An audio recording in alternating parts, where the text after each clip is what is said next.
Hello everyone and welcome to Daily News Simplified, your one-stop solution to detailed analysis of current affairs which are published in the daily edition of the Hindu newspaper and are equally relevant for your UPSC preparation. Articles dated 16th of November 2022 are listed on your screen, and the time stamping for these articles along with the notes in PDF and Word format are given in the description box. So let us begin with the first article for the day. This article of the Hindu newspaper appeared on page first and talks about the India's status on exports.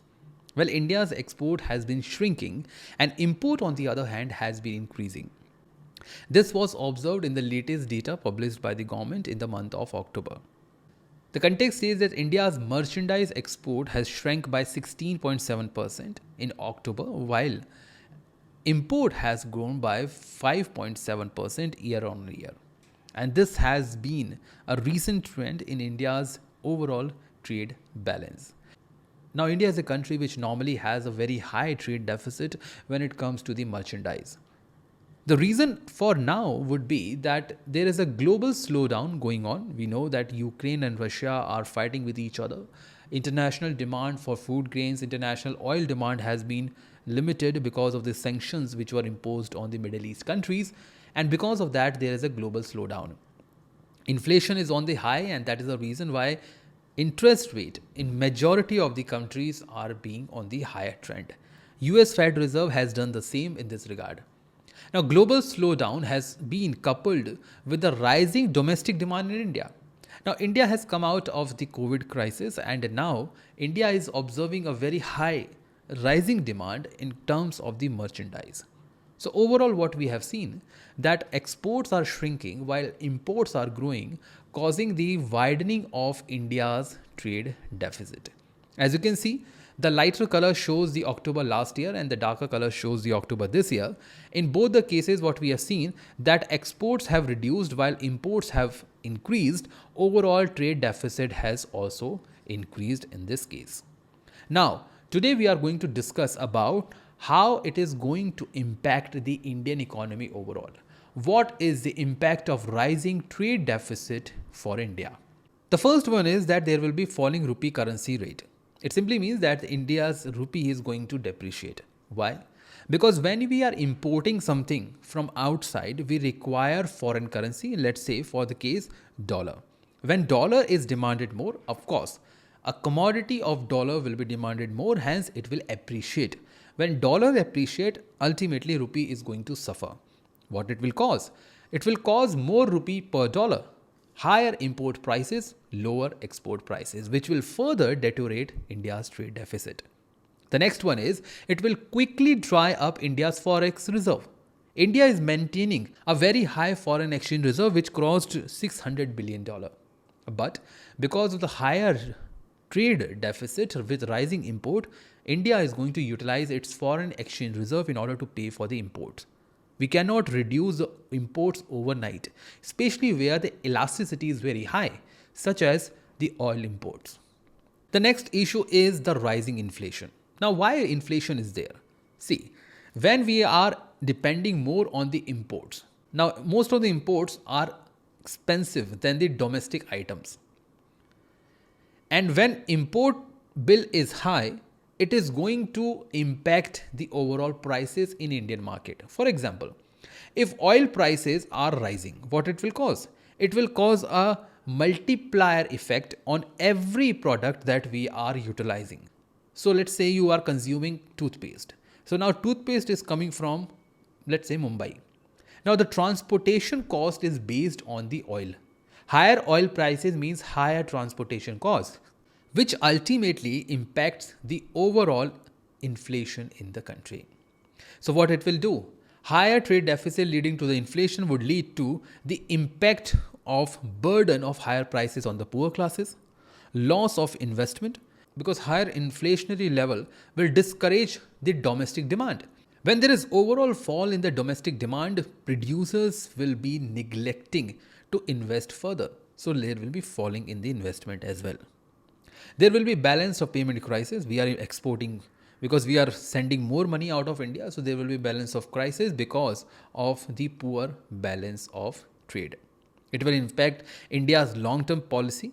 because now India will be shifting more focus toward controlling the import instead of promoting the export. And this debate has a long history where export promotion versus import substitution remains the major concern. So, long-term policy for government would be to focus more on the import substitution instead of promoting the exports. RBI, instead of controlling the inflation, will be shifting its direction towards the control of deficit in the economy. Higher imports, according to the Center for Strategic International Studies, it is an international institution. According to this institution, higher import also shows the falling jobs in the country. Why? Because we are importing more from outside. Here the best example could be Apple mobile phones. So if India is importing more iPhones from outside, it means that India is supporting the employment generation in US or in China or in Taiwan. So importing items from outside means we are promoting employment over there. Now when iPhone is being manufactured in India, it means India is no longer importing iPhone, and that import has been substituted with the employment generation in the country. So higher imports impact the job creation in the country as well. And the last one is that it impacts the ability of a nation to pay for its essential. If we are paying more for gold, will India have more money to pay for oil? The answer would be no. And that is the reason why whenever there is a high trade deficit, India tries to control its gold import, because gold always remains a less essential good if compared to that of oil or food items. According to the World Economic Forum, this point should be noted that according to the World Economic Forum, higher trade deficit does not always mean there will be poor economic growth. Now, the pointers that we have studied till now shows that higher trade deficit will lead to certain negative implications on an economy. But World Economic Forum says this is not always the case. So India can go along with a higher trade deficit as far as India's balance of payment is under control. In this case, India's balance of payment is under control because of the unilateral transfers and surplus over capital account. Both these have remained a positive note for India to reduce down the balance of payment crisis. Until India is having a good surplus on the unilateral transfer and the capital account, India can easily go with the higher trade deficit. The best example here is that US is the largest economy in the world. It has a very high trade deficit, and still it is surviving and thriving brilliantly. The reason being that trade deficit depends on domestic demand, import elasticity, and ability to pay. So if India's domestic demand is rising, it is good. If India's import elasticity is under control, it is good. And if India has the ability to pay for its import without hurting the overall economy, it is a good thing. There is nothing much to worry about the higher trade deficit. Now, when it comes to the export-led vicious cycle, we always learn that increasing in exports lead to the increase in the compensation and the innovation. So here what we need to do, we have to focus more on the export promotion. So higher exports bring dollars, bring foreign currency to country. That increase the compensation and the innovation in the companies. That creates jobs, as we have seen. Higher imports leads to lower jobs, and higher exports leads to higher jobs. So it will lead to the job creation, ultimately attracting more investment. More investment will come through FDIs, FPIs, and many other routes. And that will lead to the economic growth. And further, the economic growth will lead to the more exports. So it's more like a vicious cycle, and higher exports will lead to the higher economic growth in the coming time. The best example here is the example of China, which is an export-led economy now. The point is that despite all the initiatives that government is trying to take, there are certain challenges to boost India's export sector. The first challenge to the export is the dominance of draft firms, that is, the firms which are not fully grown. The MSME sector in the Indian industry contribute almost 40% of the total exports and 45% of the manufacturing output. However, these firms face problems with respect to the factors of production. For example, land, labor, capital. Plus, most of these MSMEs utilize obsolete technology, which leads to the poor efficiency and the competitiveness. So how can we expect them to export more? The second is the higher logistic cost. India's logistic cost share to the GDP is almost 14%, which is much higher when compared to the developed nation, where it ranges between 7 to 10%. This higher logistic cost in turn reduces the overall competitiveness, and higher competitiveness is required to export more. Then comes the issues with the trade facilitation. It involves the reduction in the number of documents required for the trade. It includes the reduction in the time of export, cost of exports. And according to World Bank Ease of Doing Business, India does not score well in trading across border parameter. Then comes the poor innovation. India spends hardly 0.7% of its GDP on the innovation sector. Take for example China. China has spent a lot of money in terms of information technology and especially the hardware sector and the semiconductor development. This lower share of research and development has caused India to export less competitive products in the international market. India no longer can spend large number of money on the primary goods. India has to move towards higher value product. Lack of market intelligence is the another issue, and it is related to the consumer preference in the export market. For example, higher sweetness in Indian mangoes is not necessarily in demand in other countries. So what kind of product is demanded in the international market should be shown to the producers and the exporters. Next come the identification challenges. Each district of a country has potential equivalent to that of a small country in boosting exports.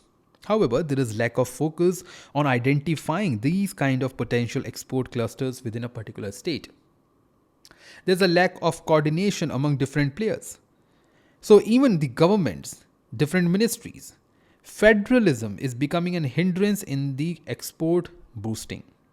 There's an adverse impact of free trade agreements with India. Some FTAs with countries such as Japan, Korea has led to the inverted duty structure, which has in turn encouraged import of finished goods and discouraged the domestic manufacturing. Inverted duty structure simply means when duty on the finished good is more than the intermediate goods. The policy instability that is frequently an unwanted ban on various exports. So for example, the wheat, for example, sugar. These are the goods where Indian government has been more proactive in banning whenever there is a price fluctuation. So it puts a wrong and a dented image of India in terms of international markets.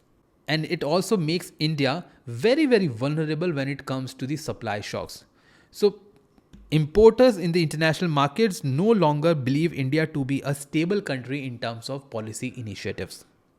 The next important issue is the rising protectionist policies in the importing countries, which includes higher import duties, export quotas, as well as the sanitary and phytosanitary measures. Easier market access to Indian competitors are there now, which includes the goods from countries such as Bangladesh, Vietnam are now entering into the markets of European Union or even the US at almost zero custom duty. On the other hand, India's exports of textile, leather to US and even European Union has been declined on account of this higher duty structure. And the last one is WTO norms. So WTO norms include the indiscriminate application of sanitary, phytosanitary measures by other countries against Indian products. For example, basmati and non-basmati rice exports to US have been rejected multiple times on ground of low hygiene standard followed in India. So all these reasons are there which has impacted the overall boosting of India's export sector. But on the other hand, the import is all level high. Considering all these issues, government has initiated all these following programs. The first one is the foreign trade policy of 2015 to 20, in which it talks about exporting and supporting the manufacturing and the service sector. They have launched two different schemes, merchandise exports from India scheme as well as services exports from India scheme, which has focused on incentivizing the exporters who are focusing on the merchandise and the services. They have launched the Niryat Bandhu scheme, where potential exporters, including the one from the MSME, will be reached out and will be mentored So they will be taught that how they can improve the quality of their product. For example, phytosanitary measures, sanitary measures, packaging standards, hygiene standards could be taught. They can be taught with respect to the rising and the new markets in the international products. The government has reduced down the mandatory documentation to just 3 in order to export a particular good.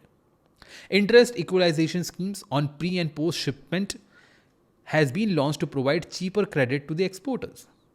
Duty-free raw materials is now being provided. As we have seen, it goes and kill down the inverted duty structures. So now raw material is becoming cheaper. When raw material is cheaper, a producer will be incentivized to bring the raw material to India and finish it to make a final product and export it to the other countries. Product linked incentive scheme PLI is now a very important key term, talk of the town, and it has also achieved the import substitution and the export promotion across the country. Government has launched One District, One Product initiative in order to push a district level exporting ability of India.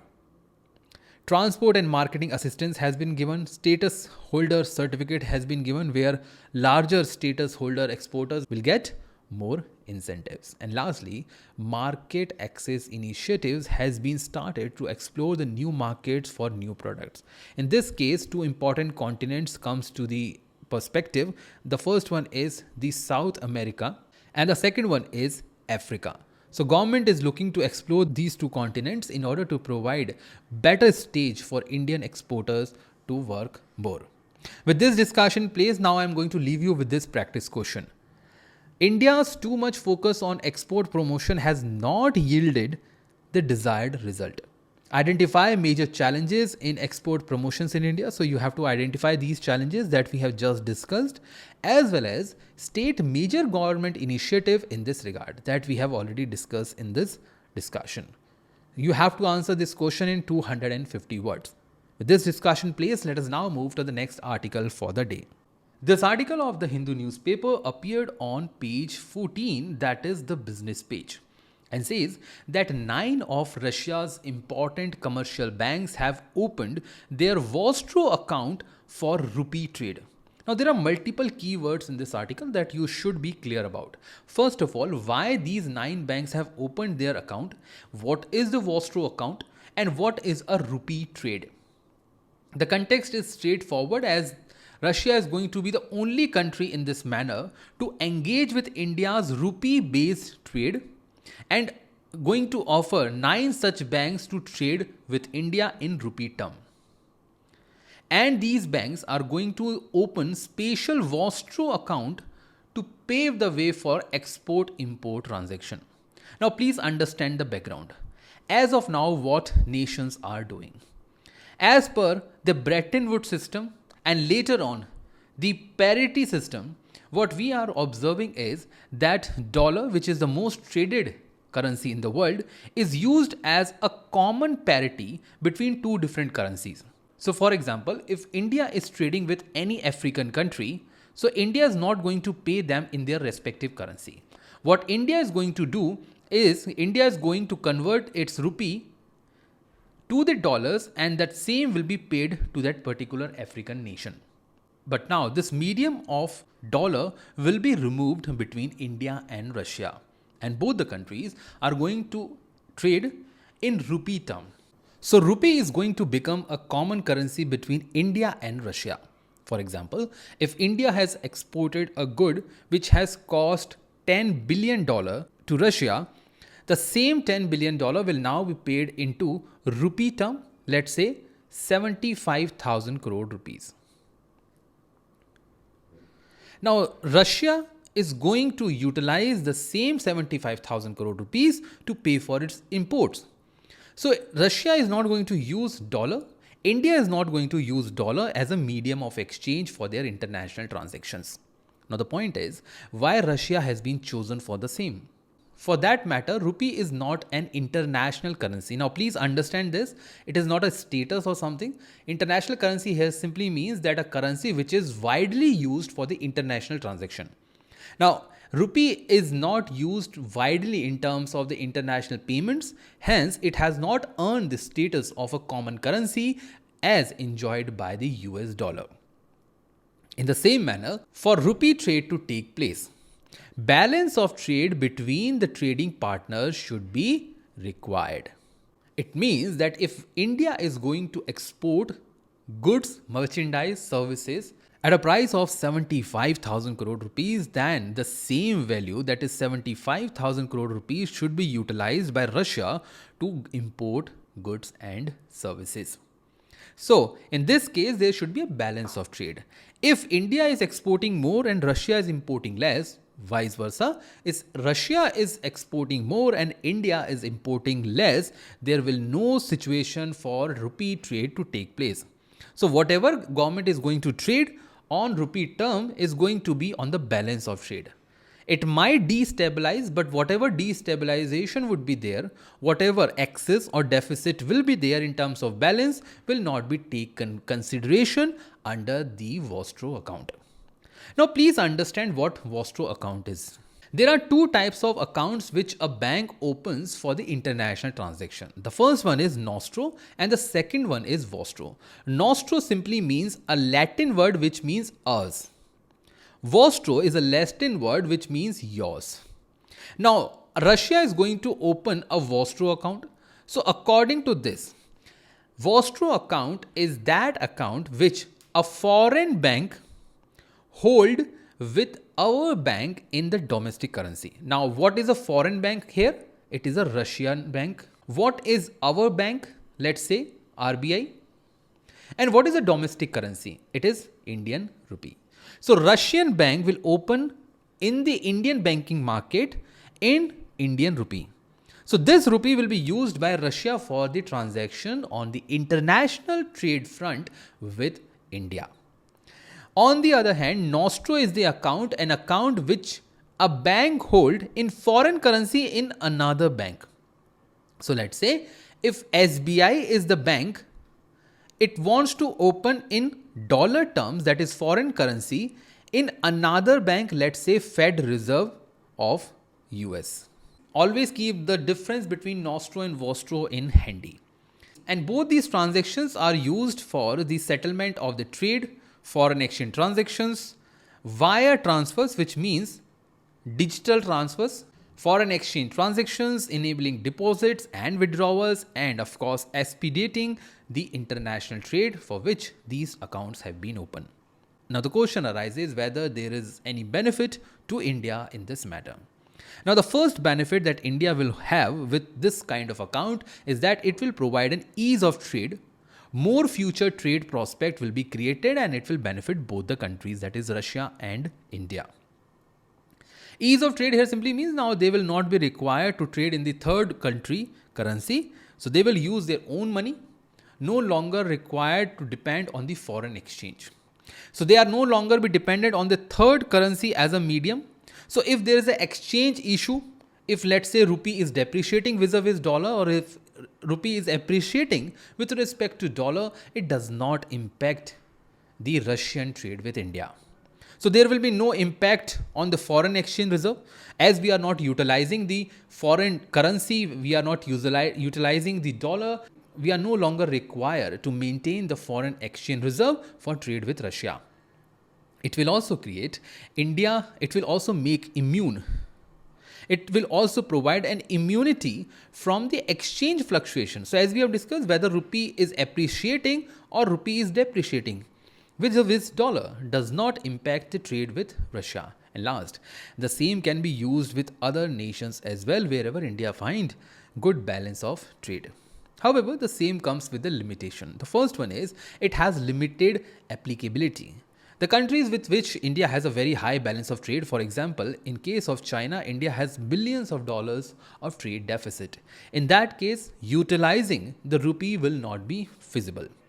It is also subjected to balance of trade. So, high deficit means no trade. It cannot help in stabilizing the balance of payment. Now, please understand this concept clearly. Balance of payment requires excess amount of dollars or foreign exchange. Now, when we are trading with Russia, we are not earning any foreign exchange. We are trading in our own currency. Balance of trade are required to be balanced or are required to be equalized utilizing the foreign exchange. If balance of payment is in negative, we require foreign currency. But if the same practice keeps on going on with all the other countries, India will run out of foreign currency, and that foreign currency will not help India to maintain a high balance of payment. It is hardly applicable on the investment. So investors, individual investors, firms, multinational companies do not find this initiative to be more attractive to make payments in India. And the last one, it does not provide cross utilization. See what happens previously. If we are trading with China, and in Chinese trade, we are what? We are earning dollars. The same dollar can be utilized for the payment to US. Let's say we are importing any particular good, or we can also use the same for payment to Saudi for oil imports. So what we are doing, we are cross utilizing, we are utilizing what we have earned with China to make a payment to US. But in case of Vostro account or in case of rupee trade, where trade is being conducted utilizing the rupee, we are not going to have any major utilization of the foreign exchange earning and its utilization in the other areas. With this discussion placed, let us now move to the next article for the day. This article of the Hindu newspaper appeared on page 8 and states about a report published by World Bank with respect to how Indian city and their infrastructure is functioning. As far as syllabus mapping is concerned, so it is important for your general studies paper 3 under the infrastructure, which also includes the urban infrastructure such as roads, ports, airport, railways and others, as well as the basic investment models. The context of the article says that World Bank in its latest report, which titles as Financing India's Urban Infrastructure Needs. Now it is a very important news. You can quote such kind of initiatives in your mains examination as well. And based on the same purpose, we are going to discuss it. The report highlights that India needs to invest around $840 billion in next 15 years. India has already targeted under National Infrastructure Pipeline to invest over $1 trillion in various projects. So following the same trend, World Bank also highlighted the same. On an average, India needs to invest around $55 billion each to improve the urban population's demand in the coming year. Now, as of now, in India, there are following sources for the urban infrastructure.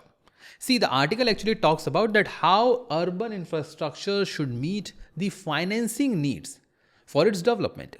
So, if we want to develop, let's say, a metro train in Indian city, or we want to develop the road infrastructure, the banking infrastructure, or even the social infrastructure, which includes health, education, schools and hospitals, from where do the urban municipalities or urban local bodies get their finances?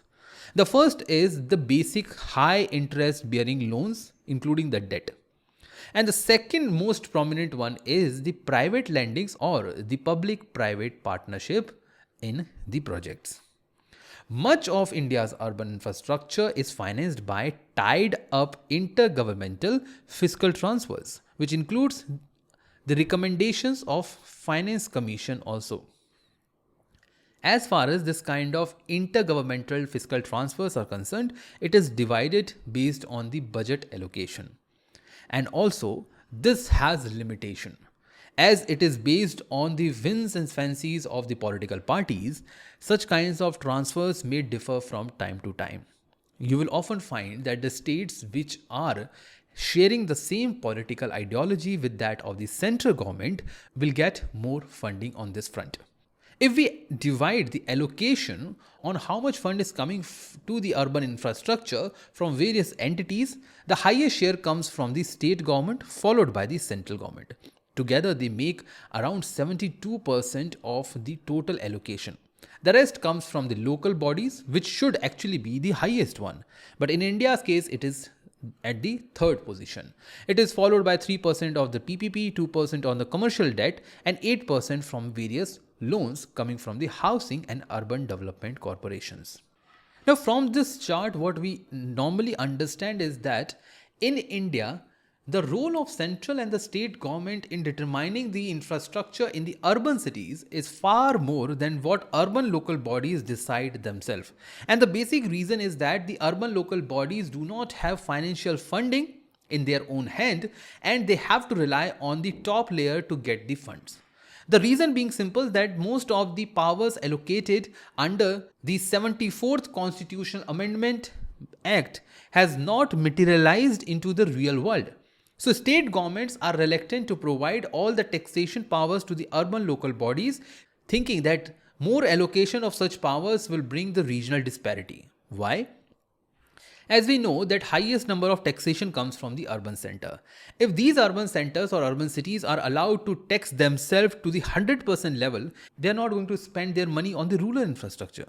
Why would they do that?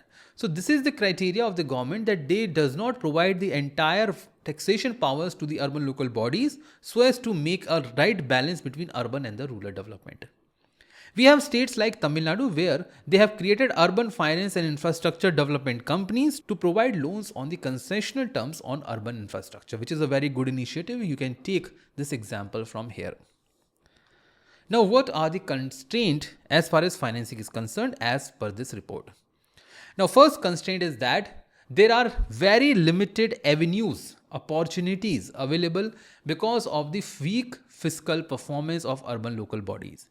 They have very low absorptive capacity for the execution. They don't have manpower, they don't have good engineers. Even if they have good engineers, they do not have money to spend on large infrastructure project. And that is the reason why they have to rely on the private sector, and sometimes even they have to call the entities from outside India.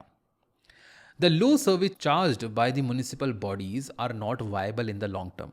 And the latest political agenda and propaganda to provide free electricity or free water also create a kind of hindrances in the ability of the municipal corporation to earn more money and spend more.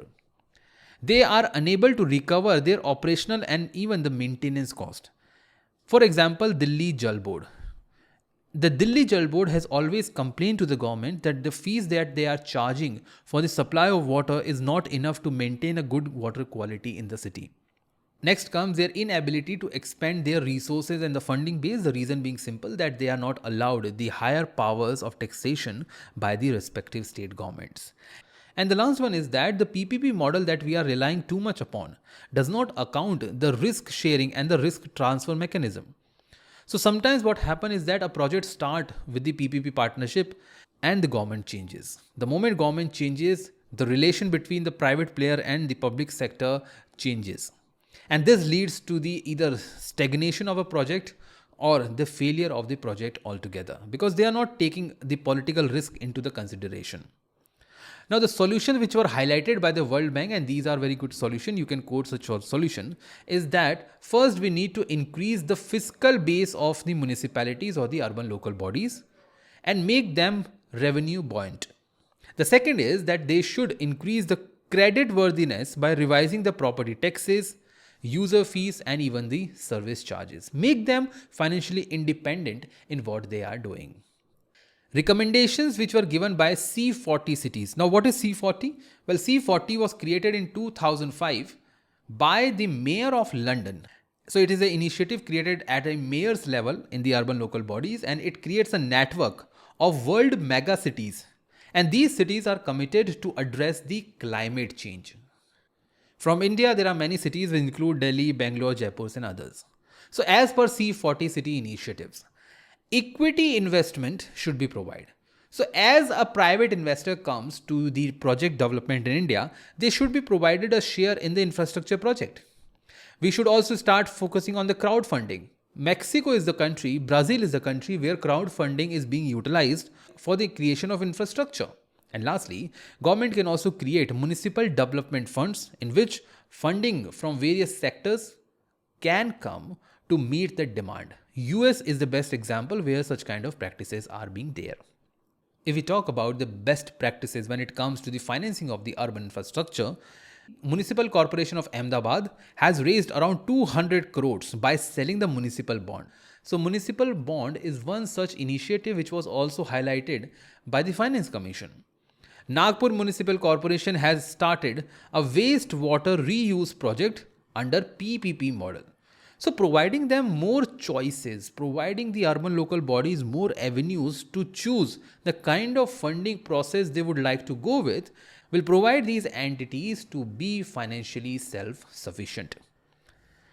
Now, from the perspective of a basic revision, these are the following initiatives that government has taken at various stages to provide the push to India's urban infrastructure, which includes Atal Mission for the Rejuvenation and the Urban Transformation, which includes the Urban Transmobility, Smart Cities Mission, Pradhan Mantri Awas Yojana, Heritage City Development and Augmentation Yojana, also known as Hriday, Swachh Bharat Mission for Urban, Municipal Bond Provision, as we have seen in the case of Ahmedabad, and for the mobility of the urban areas, we have Rapid Rail Transit System, Bus Rapid Transit System, Metro Rail Policy, Unified National Mobility, and many other things. With this discussion in place, let us now move to the next article for the day. This article of the Hindu newspaper appeared on page 4 and talks about the recent retrieval of two important idols from the United States. The article talks about two important Hindu idols which were stolen from a temple of medieval India. The name of the temple is Sri Vishwanath Swami Temple, also known as Kashi Vishwanath Swami Temple. Now, why it is known as Kashi? Because of its resemble with the temple at Kashi, that is Varanasi. And as it is known by the same name of Kashi in Varanasi, you can easily deduce that it is dedicated to Lord Shiva. And along with him, his wife Vishalakshmi, also known as Parvati. Now, from the perspective of art and culture in UPSC's prelim examination, such kind of topics are important. So, the temple is built in the state of Kerala. It is a Hindu temple and known for a very, very famous festival, which is a temple festival known by the name Kalpathy Rathotsavam. The temple is located on the bank of an serene Kalapathy river, and that is the reason why the festival is named after the same. This river is also known as Neelanadhi river, and the temple, as we have said, is dedicated to Lord Shiva. The temple belongs to the 15th century and is surrounded by four important Tamil Brahmin Agarham. Now, Agarham is a keyword, and in the prelim examination, especially in the history section, we have observed that such kind of keywords are bringing the currency to the examination. More and more such kind of keywords are being asked. For example, this year Kulandhara was asked, this year Fanam was asked. So, based on the same, we are going to discuss Agraham. Agraham is a piece of land. It is given as a grant and given by king or the important nobles in the family. All the lands at Agraham are given only for the religious purposes. So, as you can deduce that it is given from the perspective of creating a temple. Now, every temple will have a priest. So, where the priest and his family is going to reside. For that, they are given a grant of land, and this land grant given to the Brahmins for the maintenance of temple is known as Agraham. With this discussion in place, let us now move to the next article for the day. This article of the Hindu newspaper appeared on page 1 and talks about the rising world population and how India is performing with its policy measures. The world population has touched 8 billion on Tuesday, and India was one of the largest contributor to this milestone, having added almost 177 million people, that is almost 18 crore people to the world population. United Nations also noted that India's population growth appeared to be stabilizing, which is a good sign, which shows that country's national policies and health system, including the access to family planning services, are working well. In this context, let us look into the relevance of the existing national population policy. The current population policy, or the policy which was published in 2000, that is National Population Policy, focused too much on the population control in the absolute terms. So it was not focusing on the control of the total fertility rate to be the prime target. The prime target was to control the population and bring it to the replacement level. The immediate objective of this policy was to address the unmet need of contraceptives, healthcare infrastructure, and health personals to provide integrated service delivery for basic reproductive and child healthcare. The medium-term objective under this policy was to bring down the total fertility rate to the replacement level by 2010. However, the target was missed. And the long-term objective under the policy was to stabilize the population by 2045, which was later on revised also. However, with the changing demographic trends that has been observed in the last 1 decade, there is a need to change the policy focus of the population policy. Now, why do we need to change? The first one is there is a reduction in the total fertility rate. So, as per National Family Health Survey 5, the country's overall fertility fell below the replacement level of 2 children per woman, that is TFR below 2.1.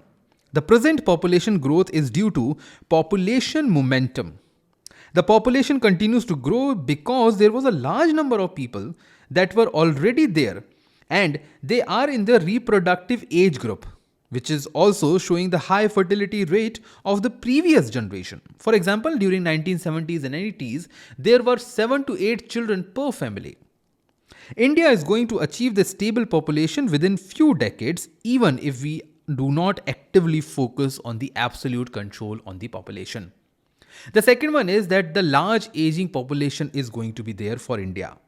So according to the report of the Ministry of Statistics in 2018, the number of citizens over the age of 60 jumped 35% from 7.6 to 10 crores in 2011. Now this is an all-time high since the 1950 and it's almost twice the rate at which overall population grew. In the same period, that is 2001 to 2011, India's overall population grew by 17.7%. This shows that the aging will emerge as a key social challenge in the future, hence we need to change the population policy. And the last one is skewed sex ratio. Small family norms created a high preference for male children, which impacted the overall child sex ratio in the country. So what should we focus on? The first is that there is need to focus on the education perspective rather than overall top-down controlling measures. We have to focus more on the health outcomes. So if a female is more educated, she is a healthy being, she is going to take a good family planning. There is need to focus on the regional parity. One size fits all approach is not going to work because there are states which should be incentivized, such as the southern states like Kerala and Tamil Nadu, which are functioning too good and performing too good in terms of the population reduction. So government need to create a regional government need to remove down the regional disparity in the population measures being utilized. There is a need to change the discourse of population policy from population control to ensuring that the population is more healthy, population is happy, the productive to reap the benefits of demographic dividend. It is estimated that by 2050, there will be more people more than 60 years old than that of the 15 years old. So India's population pyramid is going to reverse. There, the share of the population over 60 is projected to increase by 8% till 2050. So in the backdrop of the declining child sex ratio, the new population policy should actively focus on balancing the sex ratio. Though the overall fertility rate of India has come down, the demographic transition has not been uniformed across the state. Some states like Kerala and Tamil Nadu achieved replacement level of TFR much earlier than the other state. So, the new population policy should take into account the variation in the demographic composition of the state so that there will be the controlled migration. Now, what we are observing in the last 2 decades is that some states which have been proactive in controlling the population are now observing the inward migration of the people from those states which are not very well in controlling the population. And the best example here is that the people from Uttar Pradesh and Bihar are now shifting more towards the southern state for the employment opportunities. With this discussion, please, we come to the end of today's Daily News Simplified. Thank you.